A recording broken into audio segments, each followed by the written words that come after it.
Megastar Chiranjeevi comeback movie ఖైదీ number 150, Balakrishna 100వ చిత్రం గౌతమిపుత్ర శాతకర్ణి రెండు చిత్రాలు ఊహించని విధంగా వసూళ్లని సాధిస్తూ దూసుకుపోతున్నాయి. ఈ రెండు సినిమాలు ఓవర్సీస్ వసూళ్లు చూస్తుంటే ట్రేడ్ జనాలకు కూడా మైండ్ బ్లాంక్ అయిపోతుంది. ఇప్పటికే ఖైదీ $2.1 మిలియన్ వసూలు చేయగా శాతకర్ణి $1.2 మిలియన్ రాబట్టింది.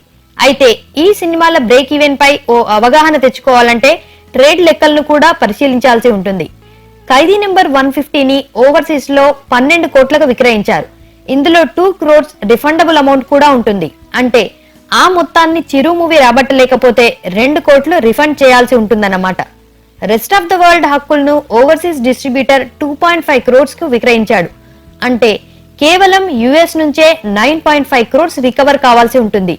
ఇప్పటి వరకు యుఎస్ లో 14.32 crores గ్రాస్ రాగా ఇందులో 7.9 crores డిస్ట్రిబ్యూటర్ షేర్ ఉంటుంది. అంటే బ్రేక్ ఈవెన్ కావాలంటే ఖైదీ ఇంకా 1.6 crores వసూలు చేయాల్సి ఉంటుందన్నమాట. ఒకవేళ రాకపోతే అగ్రిమెంట్ ప్రకారం నిర్మాత నుంచి రిఫండ్ అందుకుంటాడు కాబట్టి ఖైదీ డిస్ట్రిబ్యూటర్ సేఫ్ జోన్ లోకి వచ్చేసినట్టే. ఇక గౌతమిపుత్ర శాతకర్ణి విషయానికి వస్తే ఈ మూవీ ఓవర్సీస్ హక్కులను 5 crores కు విక్రయించారు. ఇప్పటికే ఈ చిత్రానికి 8.32 crores గ్రాస్ వచ్చింది.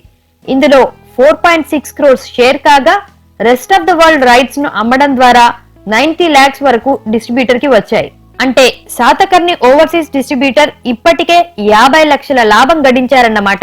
అయితే బాలకృష్ణ అమెరికా టూర్ ప్లాన్ వెనుక కూడా ఈ చిత్రాన్ని $2 మిలియన్ చేర్చాలనే లక్ష్యం ఉందని అంటున్నారు.